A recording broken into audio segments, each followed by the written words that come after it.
Hello everyone, I'm Anurag, founder of NewsGenix. And I, Ayush, are joined by an eminent personality who has served in the Indian Army and has more than 38 years of experience, Lieutenant General P.R. Shankar. Lieutenant General P.R. Shankar is a retired Director General of Artillery. He is an alumnus of National Defense Academy, Defense Services Staff College, Army War College, Naval Postgraduate School, and National Defense College. He has vast operational experience, having served in all kinds of terrain and operational situations, which has confronted the Indian Army in past 4 decades. General Officer has been involved in major projects like Dhanush, K9 Vajra, Pinaka, BrahMos, and Swati, with great impetus to the modernization of artillery through indigenization. We welcome you, sir, and it's an honor to have you at NewsGenix Forum. Thanks a lot, Ayush, and thanks a lot, Anurag, for inviting me over to NewsGenix. It's a pleasure to be with both of you, young people taking interest in strategic affairs. Let's start. Sure, sir. So let's get started with the Q&A session. Right. So here's the first question. 15 June marked 1 year of the Galwan Valley clash where China attempted a failed intrusion. Now India needs to reevaluate the threats posed to its territory. In your opinion, how should India position itself today against China?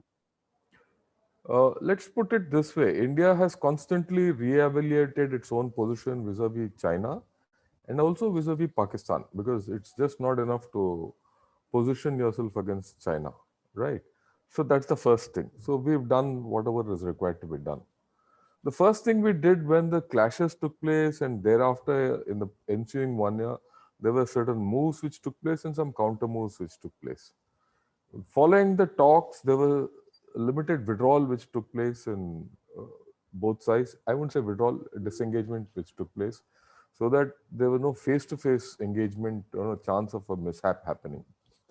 So having said that, we all know that there's a face-off ongoing at a place called Depsang still. Now, with this in view, how should Indian Army and the Indian Armed Forces react to the whole scenario? That's the question. There are three, four shades to this. First and foremost, Indian Armed Forces and Indian Army in particular must occupy those key terrain features which are up for land grab. Okay, there will be always places where this thing. Then, of course, wherever we are in a eyeball to eyeball confrontation or in a face off with the Chinese, we can't step back. Then we have to keep a constant watch on the Chinese and Pakistani activities.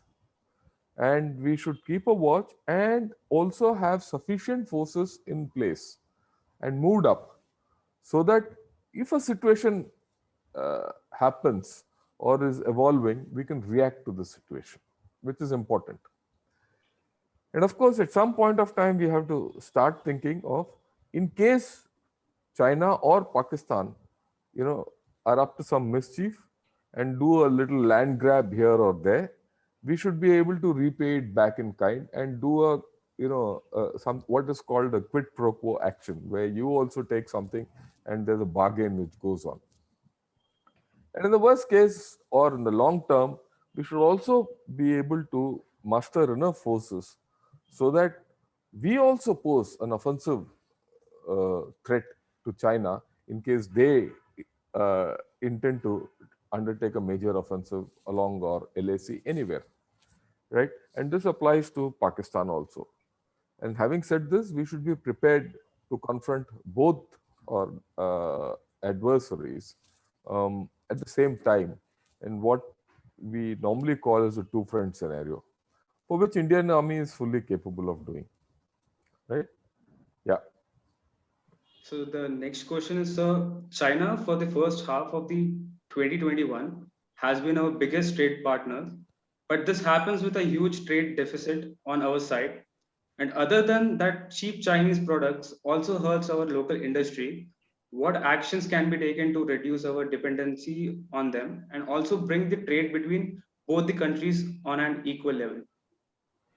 Oh, well, this is a multifaceted question. Certain actions have already been taken. If you go back before the face-offs happened, our trade deficit was huge.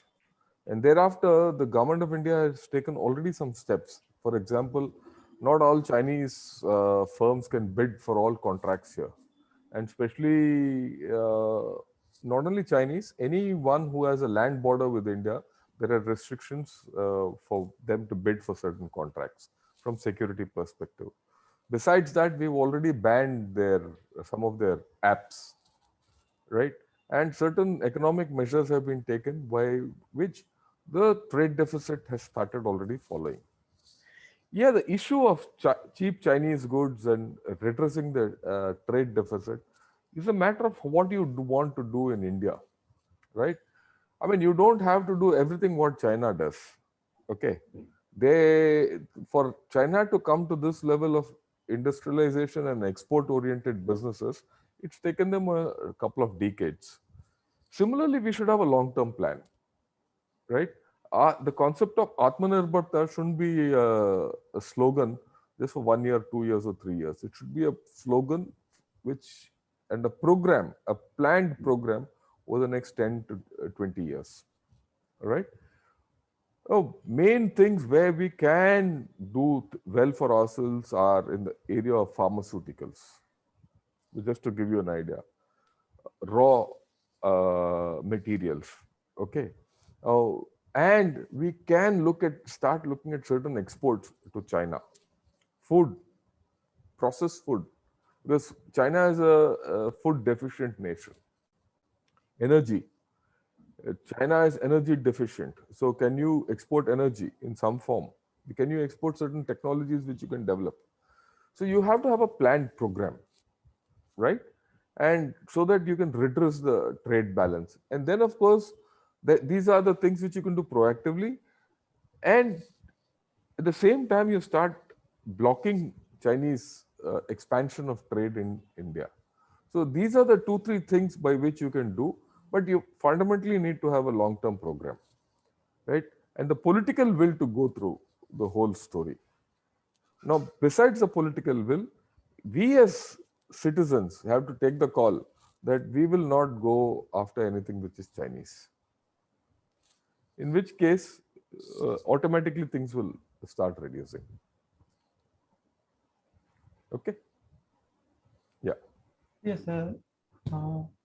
That's a good answer. And there are some like the highlighted points like China is a food deficient nation. So those are very nice points Yeah, that yeah. we can focus on and work upon those. Yeah. So with that, sir, let's move forward to our next question.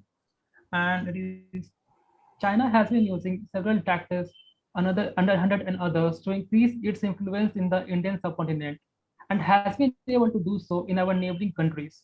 What actions have been taken and what more can be done to counter this Chinese influence and better our relationship with our subcontinent neighbors? See, there are two aspects to the story. One is the relations between India and its neighbors, and the second is the relationship between China and our neighbors. Uh, for for many reasons, we've not had very great relationship with our neighbors for the past 20 years. We've had up and down. We had a problem in Sri Lanka. We've had problems with Nepalese. We've had problems with Bangladesh, right? And we've had some issues with Myanmar also. Now, when our relations with them were not so good, the Chinese have entered our neighbors, our neighborhood with money. They have, offered money for infrastructure projects, for development and aid, and not more than aid, debt. They've debt trapped some of our neighbors. For example, they've debt trapped Sri Lanka, right? They built that Hambantota port, and now they're in control of that Hambantota port for the next 99 years on a lease because Sri Lanka couldn't repay back. They tried the same thing at Maldives, but somehow that is now put on a back burner. They tried their best with Bangladesh, but Bangladesh has chosen to have an independent policy. They're trying their best in Myanmar to influence things and progress their influence there and fund the China-Myanmar economic corridor. Okay, but it's an evolving situation. We'll have to see. And we've lost a lot of ground in Nepal. Nepal was once, Nepal is a Hindu kingdom and it was once our backyard completely. and Nepal used to do what India wanted it to do, or rather, our relations were very cordial. But now Nepal does what China wants it to do. So again, it is because of the infrastructure which is they've invested in and the amount of funding they're opening up to Nepal. Right. Of course, I'm not talking of Pakistan. Pakistan, though it's a neighbor, we all know it is for China, and it's a different kettle of fish. But these neighbors, one strong thing which we have is cultural links. People to people links are very strong. People want to be more with India than China. And this is something we need to exploit. We need to improve our connectivity with all these, countries, neighbors, quite a bit. We need to help them out when they are in problems, right? At times we have not done that fully, and also we need to understand as to how to help them in their times of need and get value for it. For example, when Nepal had an earthquake, we were the first responders. We did everything for Nepal, but at the end of the day, we lost Nepalese goodwill. So, what is it that we have to do? We have to think, and we have to understand that we are the biggest neighbor of theirs in this region, right? They will always look to us. Only when they cannot make headway against us will they go with someone else. And this is what their stated position is. We will always look towards India. Only when India cannot help us, we go outside. So we need to have very clear neighborhood policies. The government has a neighborhood first policy, but how well it can execute it is the issue, right? And now we have an opportunity in Myanmar. If you can handle Myanmar through its flux and be the mediator between the military regime and the democratic society, we will get great goodwill, right? But then, are we doing it? That's a question. At the same time, let me say we are not. It's not as if we are not doing anything. We have very good relations with Bangladesh. Our relationship with Nepal have not deteriorated so much. Our relationship with Bhutan is very good. People in Myanmar respect us a lot. But we need to do more, right? We need to treat them well, okay, and not be overbearing on them. These are some of the issues, and we need to have a long-term policy and a plan to help them out, right? And they have to look up to us for everything. If we can get into that kind of a relationship, it will be great. Yep. Next question. So next question will be, what's your take on Indo-Nepal Kalapani dispute and India's contribution towards SAARC countries? See, the Kalapani dispute was a settled dispute actually.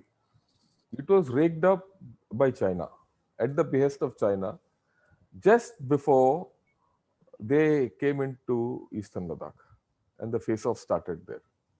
So it was an instigated issue, Kalapani. Kalapani is no issue. After that, nothing has happened, right? And I'm sure as things go, things will get this thing. Oh, as far as SAARC countries are concerned, SAARC countries are all our neighborhood countries only. Okay, of course, you add Pakistan and Afghanistan into it. Now, Pakistan and Afghanistan are going through their own instability, right? So at this point of time, I don't know how we can do anything much for SAARC countries. But we need to have a policy for all our other neighbors, less SAARC countries, including Maldives. Maldives is important because it's a important transit island in the middle of Indian Ocean region. If we do not pay attention to it, China will come and occupy it, or rather extend its influence there. So towards SAARC, we have to look at all others, less Pakistan, and we have to be especially cognizant of Afghanistan, because the situation in Afghanistan has become very fluid, and how it will evolve, whether Taliban will come in, whether the present government retains its power, is a matter of big question mark.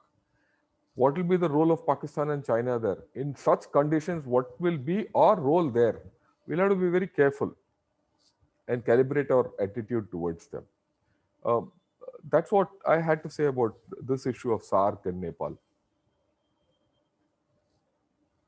Yeah, next question.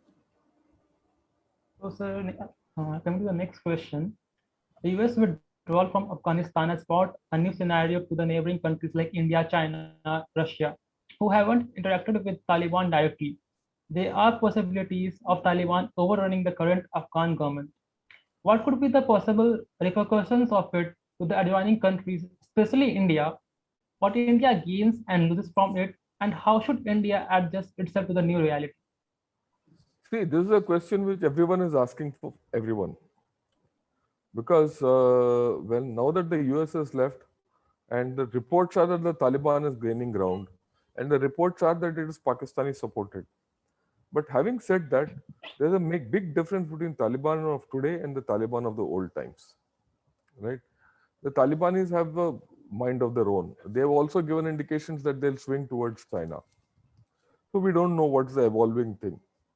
But whatever happens in Afghanistan and whatever the final shape of the government or the governance there or whoever rules Afghanistan, there are all their neighbors will get affected, like Iran, Pakistan, India, Tajikistan, Central Asian republics, China, and Russia, right, will get affected, right? So there is a lot of instability on the cards there, and how that instability will affect all its neighbors is a problem. As far as we are concerned, uh, we have tremendous people to people relations with Afghanistan. Yesterday only I was speaking to someone who stayed 20 years in Kabul. They feel it doesn't matter whether it's Taliban or he's a Tajik or he's a Pashtun or whoever he is. Afghan by nature trusts India, Indians. They have a love-hate relationship with Pakistan. They don't trust the white man. They don't trust the Chinese. They're wary about the Iranians. But when it comes to India, they trust India and Indians. That is historic and it is deeply ingrained. As far as dealing with Afghanistan is concerned, this is our major strong point, which we should use. So it is good that we have started talking to Taliban, and let us see how Taliban also comes. If they come to power, we have to talk to them. We have to talk to the government in power. So it is not as if, and but how Taliban will behave in future is a question mark for everyone. But we have this trust, right? Also, uh, having Taliban or rather having that Afghan government in whichever form on having good relationship with them is important, so that they don't send their fighters into Kashmir tomorrow. That can also happen, right?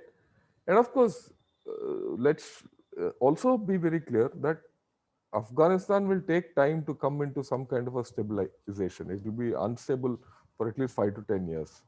And as long as Afghanistan is unstable, Pakistan will remain unstable because the border between Afghanistan and Pakistan is called the Durand Line. And both sides of the Durand Line, there are a lot of Pashtuns, right? Now, all these Pashtuns or Pathans are not interested in the Durand Line. They don't recognize the Durand Line, right? So there is going to be an issue. There's also Tehreek-e-Taliban Pakistan, which has sanctuary in Afghanistan, and they operate in Pakistan. So it's a mixed bag. So we have all these issues. So in all this, we also have good relations with Iran. We also have good relations with Russia. We also have good relations with the US. With the help of these people, we should be helping whichever government is in power so that Afghanistan is stable and it doesn't go into a civil war, right? And as long as Pakistan is embroiled in the chaos in Afghanistan, Pakistan will look west. It will not look towards us. And to that extent, it is good, right? And there's also a problem which China will face as it goes into Afghanistan of religious extremism going towards China. Now, these are all very, I've spoken maybe in a disjointed manner, but these are the many issues which surround Afghanistan. So all these have to be factored in. So, in another development in our neighboring countries, we have seen Myanmar turning into a Yeah, dictatorship, yeah, overthrowing the democratic government. This event was then followed by a nationwide protest and violence in the country. As an immediate neighbor, there are a lot of problems we can face in the near future, especially if the protest turns into an armed revolt.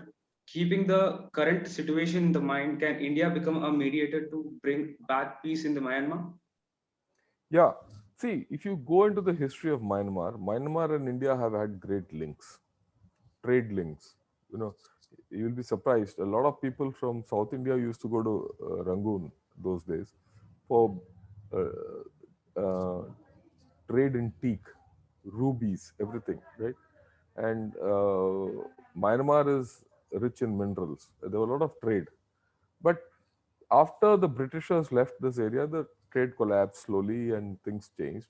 And Myanmar itself has descended into chaos. It has had times of civilian rule and military rule, more military rule than civilian rule. And in the past 2 years, it has had some kind of a civilian rule, which has now been cancelled completely with this military takeover. So there's a problem. There's a fluid situation out there. Like I said again, the Myanmar army and the people respect India. We should take a role of mediating because in the northeast, our own people in Mizoram, Nagaland, Manipur have ethnicities either side of the border. Same ethnicities like Chins, Cookies, and all live either this side in India and that side and Nagas also, that side in Myanmar. So we have that ethnicity equation. So if there's a problem in Myanmar, it will spill over here, right? So it is good to have good relations with Myanmar. Further, China is trying to make inroads into Myanmar. We need to prevent that. Okay. Because if China makes inroads and they have this China Myanmar economic corridor, and if it comes down from China into the Indian Ocean, you will find China in the Bay of Bengal, which is not good. So we need to ensure that the Myanmarese government has a orientation towards India. And that can come about only if we do mediation and we bring about a reconciliation so that there's some kind of a government, whether it is a hybrid government or a pure democratic government or whichever way it goes, we have to facilitate that government to function well for the development of Myanmar and its people. If we can do that, we would have gained a lot. Yeah. Next question. So the next question is, India has recently reinitiated its effort to build a relationship with Pakistan, but can we really trust them even after their hand in Uri and Pulwama attacks? And the known fact that they have been training terrorists to create unrest in India and especially in Kashmir. Yeah, I don't think we can ever trust Pakistan. I don't think it will take a long time for us to trust Pakistan. And especially now when the leadership is in Pakistan is weak and their economy is down, and with Afghanistan and problems, and with the COVID thing going on, right? Uh, we really can't trust Pakistan. This peace is tactical at best at this point of time, which we have said no firing across the LOC. Whatever Pakistan says, if you see our history, Pakistan agrees to something and then violates it. When our prime minister goes across in a bus, they invaded us, right? So that's the kind of a thing. When our prime minister went to attend Nawaz Sharif's granddaughter's wedding, they returned back with, Pulwama or something like that. Okay, the Uri attacks. Sorry, not Pulwama. The Uri attacks. Okay, so Pakistan cannot be trusted. So this peace talk will just continue with the hope that we can keep things down. Otherwise, there's no way we can trust Pakistan. And let's be very clear, the Pakistan people uh, are anything. I mean, they call themselves but India. They are all anti-India, right? So there's a fundamental problem with their psyche. So I don't think we can move on peace beyond a point, in at least in the near future, right? And most importantly, our trajectory is different. That's a terrorist state. It exports terror. We got no principles. It's in debt. It is sinking. Whereas we are a rising power. So there's no comparison. But the fact is that it's your neighbor and you have to tolerate it and you have to deal with it. And any talks with them is to that extent, is to have a peaceful neighborhood to the extent feasible. Yeah. Next. So, what are the developments you have seen that point to a better future of the Union territories, Jammu and Kashmir, after the abrogation of Article 370 and the division of the state? And how do you see the future of Kashmir after the recent meeting between the local leaders and the Prime Minister? See, first thing, if you see over the past 1.5 years, Ladakh has quietened down and it is quite okay. We'll talk only of Jammu and Kashmir. With the steps taken by the government, the whole state has become a little calm. The number of incidents have gone down. Stone throwing has gone down. The expected outpouring of violence and things like that has not happened. And some system of law and order has come back into the valley. Yeah, there are some militants there and there are issues. I'm not saying that it is normal, but it is much better than what it was a couple of years back. But then that situation as of now is still unrealistic because if you want to amalgamate this area as integral to India, we have to give it full statehood.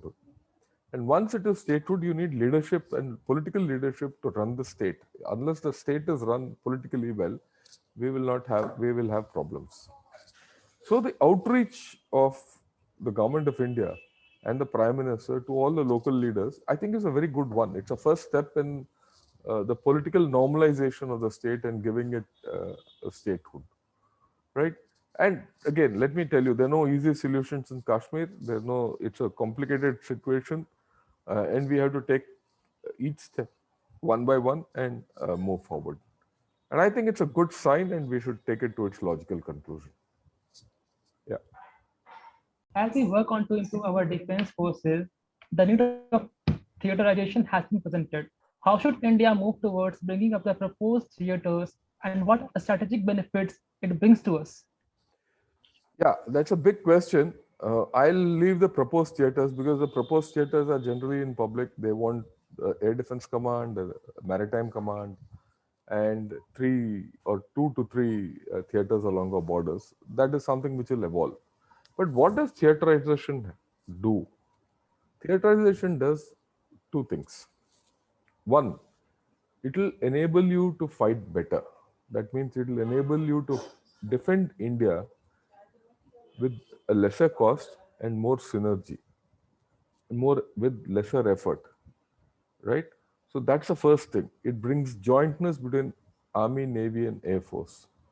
It brings common procedures. It brings a common language. Brings a common maintenance system. So there are a lot of things which theaterization does. And all of us will be able to fight together to, like I said, to achieve whatever we are doing so far better. That's the first thing. The second thing is, as India rises and as India becomes a power of reckoning, theaterization enables us to become a power. We can, at some point of time, as a rising power, we have to dominate the Indian Ocean region, right? And carry on out of area contingency tasks and be a global player. For that to happen, we need theaterization. That's the important thing, right? The other things are all, small things which are problematic. There will be a lot of problems, and it's not going to happen in a hurry. We need to usher in jointness along with theaterization. In the USA, the process of theaterization took about 10 to 15 years to happen.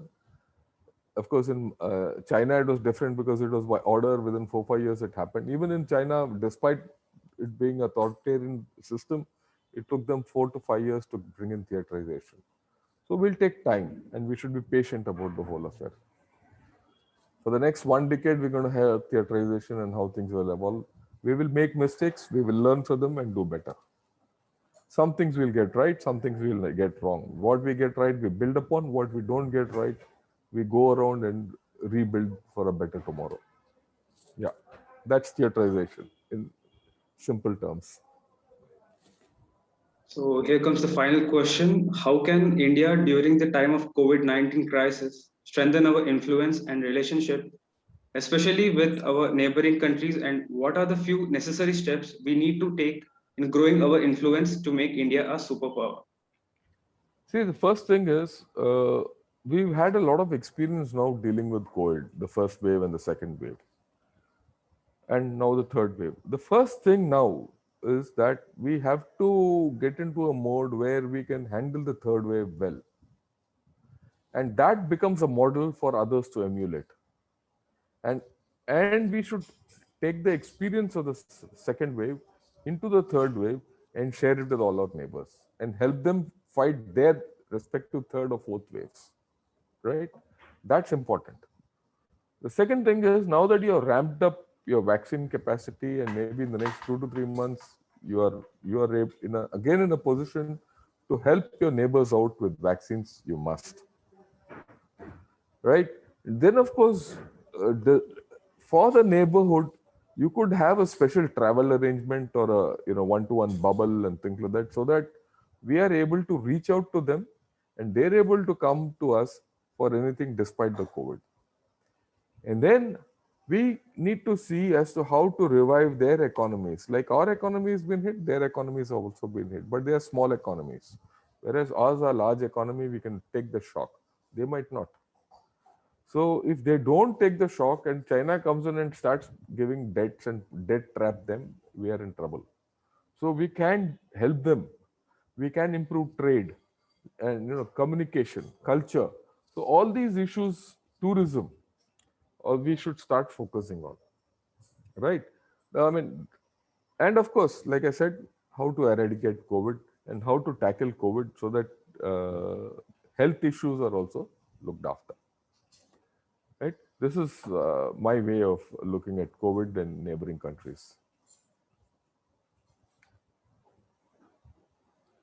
Yeah, next. So, sir, we have come to an end of our question answer session. Yeah. And Asil, I would like to ask you one more question. That is, Yeah. what message you would like to give to our youths? Yeah. As far as the youth is concerned, my only message is India is a great country. Contribute to your country, right? We are one old civilization, right? We the Indians as a whole are a trusted lot internationally, except of course in Pakistan. Build on those values, right? We all should put our shoulder along with each other to build our country. It's a great country. Notwithstanding whatever you see in the news, it still remains one of the greatest democracies in the world. And we are slow and steadily going back to what India was, say, in 4-5 centuries back, right, to its greatness. One. Second thing is we shouldn't get disheartened by what's happening in China, what's happening in Pakistan. And normally we feel, oh, China is doing this, we are not doing it. China is a different country, they have a different civilization, they have a different ethnic system, and what have you. We have our own, we have our strengths, we have our great strengths, and we need to build upon them. And it is up to all of us to identify our own weaknesses and eradicate them. Right? And it is my experience that India is bound by a few things. I mean, it's very this thing.